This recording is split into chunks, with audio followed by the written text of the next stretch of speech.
মই যেতিয়া ৰাজনীতিত প্ৰথমবাৰ বাবে ভৰি দিলো তেতিয়াই পৰা মুখ্যমন্ত্ৰী মোৰ সম্পৰ্কত বিভিন্ন ধৰণৰ মিছা কথা অভিযোগ দাঙি ধৰি আছে কিন্তু এইবোৰ যে অভিযোগ যে বাৰম্বাৰ আপোনালোকে দাঙি আছে উত্থাপন কৰি আছে কিছুটো প্ৰমাণ দিয়ক এতিয়ালৈকে মুখ্যমন্ত্ৰী মহোদয় যিমানবোৰ কথা ক'লে প্ৰায় 99% কথা মিছা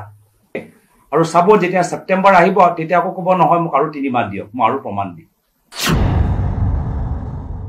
তেতিয়া তেওঁ কংগ্ৰেছ দলটোক এৰিলে তেতিয়াও সেই সময়ত এটা মিছা অভিযোগ উত্থাপন কৰিলে কি যে প্ৰায়ত তৰুণ গগৈদেৱ মোক মুখ্যমন্ত্ৰী বনাবলৈ বিচাৰে হিমন্ত বিশ্ব শৰ্মা ডাঙৰীয়াক নিজৰ মিছা অপপ্ৰচাৰ কৰোঁতেটো বাধা দিয়া নাই অপপ্ৰচাৰ বা তেওঁৰ এটা অস্ত্ৰ বদনাম কৰা তেওঁৰ এটা অস্ত্ৰ তো কিবা কাৰণত তেওঁ মোক লৈ চিন্তিত ফেব্ৰুৱাৰী মাহৰ পৰা অসমৰ মুখ্যমন্ত্ৰী হিমন্ত বিশ্ব শৰ্মা ডাঙৰীয়া বিভিন্ন ধৰণৰ অভিযোগ মোৰ ক্ষেত্ৰত ৰাইজৰ সন্মুখত দাঙি ধৰি আছে আমি প্ৰথম দিনৰ পৰাই কৈছো যে যদি আপোনালোকৰ ওচৰত কিবা এটা প্ৰমাণ আছে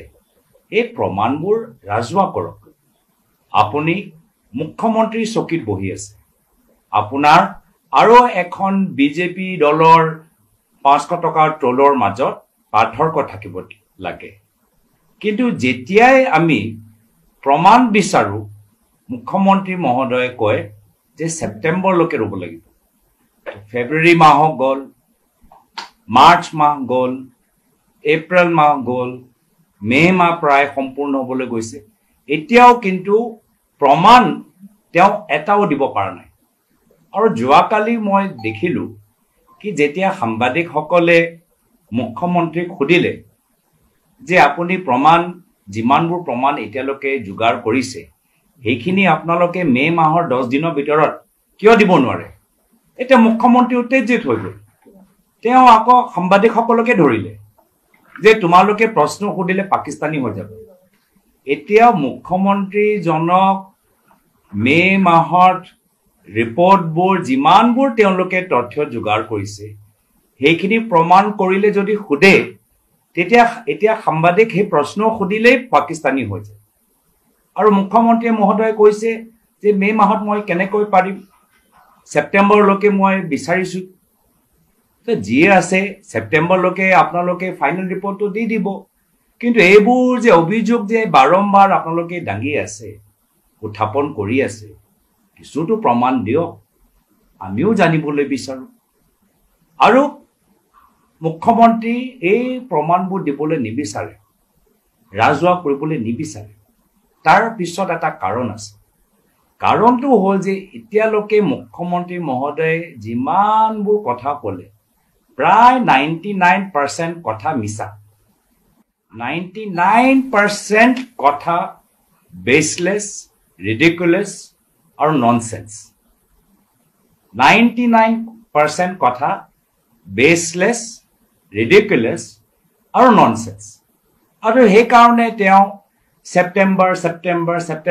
কথা কৈ থাকে আৰু সাব যেতিয়া সেপ্টেম্বৰ আহিব তেতিয়া আকৌ ক'ব নহয় মোক আৰু 3 মাহ দিয়ক মই আৰু প্ৰমাণ দিম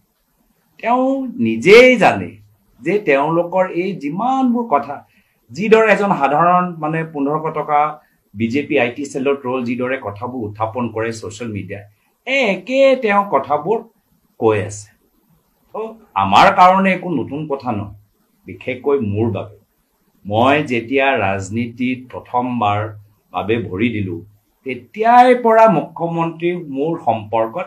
বিভিন্ন ধৰণৰ মিছা কথা অভিযোগ দাঙি ধৰি আছে তো মোৰ বাবে নতুন কথা নহয় অসমৰ ৰাইজক নিশ্চয় মনত আছে আজিৰ পৰা প্ৰায় 12-13 বছৰ আগত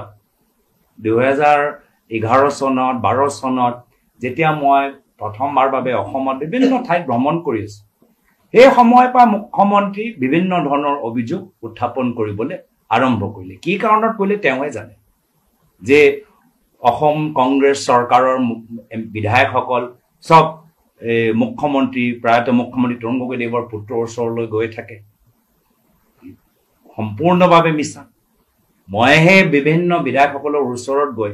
তেওঁলোকৰ সমষ্টিৰ বাবে জানিবলৈ ইচ্ছা প্ৰকাশ কৰিছিলোঁ মইহে গৈছোঁ আনকি তেখেতৰ ওচৰতো গৈছোঁ কিন্তু তেওঁ এই ধৰণৰ কথাবোৰ ওলাই থাকিলে যে বিধায়কসকল সব মুখ্যমন্ত্ৰীৰ পুত্ৰৰ পিছত দৌৰি থাকে মিছা তাৰ পিছত যেতিয়া তেওঁ কংগ্ৰেছ দলটোক এৰিলে তেতিয়াও সেই সময়ত এটা মিছা অভিযোগ উত্থাপন কৰিলে কি যে প্ৰায়ত তৰুণ গগৈদেৱ মোক মুখ্যমন্ত্ৰী বনাবলৈ বিচাৰে সেই কাৰণে কংগ্ৰেছ দলৰ ভিতৰত তেওঁ কোনো ৰাজনৈতিক ভৱিষ্যত নাই তেওঁ বিজেপি দললৈ যাব সম্পূৰ্ণভাৱে মিছা প্ৰায়ত মুখ্যমন্ত্ৰী তৰুণ গগৈদেৱ কিমান বাৰ ক'লে যে যদি গৌৰৱ গগৈক সোনকালে সময় আগত যদি কংগ্ৰেছ দলৰ ভিতৰত কিবা বেছি গধুৰ দায়িত্ব দিয়া যায় তেতিয়া মোৰ পিতৃ জীয়াই থকা সময়ত ক'লে যে তেওঁ মোৰ বিৰোধিতা কৰিব মানে নিজৰ ল'ৰাৰ বিৰোধিতা কৰিব তেওঁ কৈছে কি যদি গৌৰৱ গগৈ বেছি আগত কৈ গধুৰ এটা দায়িত্ব দিয়া যায় এইখিনি কেমেৰা সন্মুখত কৈছে নতুন কথা নহয় ৰাইজে যদি আপোনালোকে আৰ্কাইভবোৰ চাই সেইখিনি ক'ব কিন্তু সেইটোতো হিমন্ত বিশ্ব শৰ্মা ডাঙৰীয়াক নিজৰ মিছা অপপ্ৰচাৰ কৰোঁতেতো বাধা দিয়া নাই অপপ্ৰচাৰ বা তেওঁৰ এটা অস্ত্ৰ বদনাম কৰা তেওঁৰ এটা অস্ত্ৰ মানে বদনাম কৰাটো তেওঁৰ বাবে লাখতি তাৰ বাহিৰে তেওঁ ৰাজনীতি কৰিব নোৱাৰিব যদি কোনোবাক যদি বদনাম কৰিব নোৱাৰে তো তাৰ পিছত লাগি আছে পিছত অলপ বছৰ আগতো দেখিলেই যে যেতিয়া ডিলিমিটেশ্যন হ'ল অসমত বাকীবোৰ লোকসভা সমষ্টি প্ৰায় একে আছে মাত্ৰ কলিয়াবৰ লোকসভা সমষ্টি এনেদৰে টুকুৰা টুকুৰা পৰিলে যি ধৰণৰ কোনো লোকসভা সমষ্টি হোৱা নাই মাত্ৰ কলিয়াবৰ লোকসভা সমষ্টি য'ৰ পৰা মই দুবাৰকৈ 2014 চনত 19 চনত মই সাংসদ হ'বলৈ সুযোগ পালোঁ সেইটোৱে এনেকুৱা টুকুৰা টুকুৰা কৰিলে যাৰ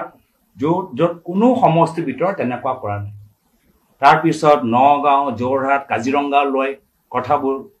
আৰু তাৰপিছত যেতিয়া যোৰহাট যেতিয়া নিৰ্বাচন যেতিয়া হ'ল তেতিয়াতো দেখিছে যে কেনেদৰে গোটেই জোৰ লগাই তেওঁ যোৰহাটত নামি পৰিল তো কিবা কাৰণত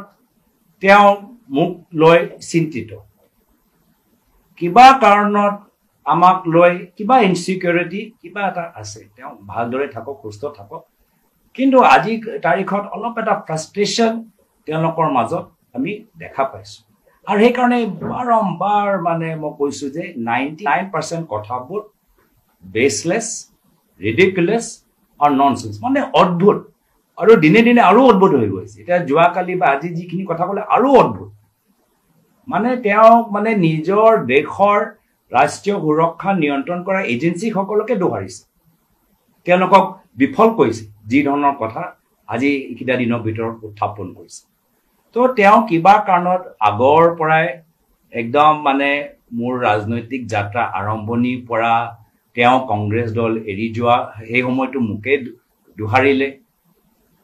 ডিলিমিটেশ্যন সময়ত মোৰে সমষ্টি সেই সময়ত এনেধৰণে টুকুৰা টুকুৰা কৰিলে যোৰহাটৰ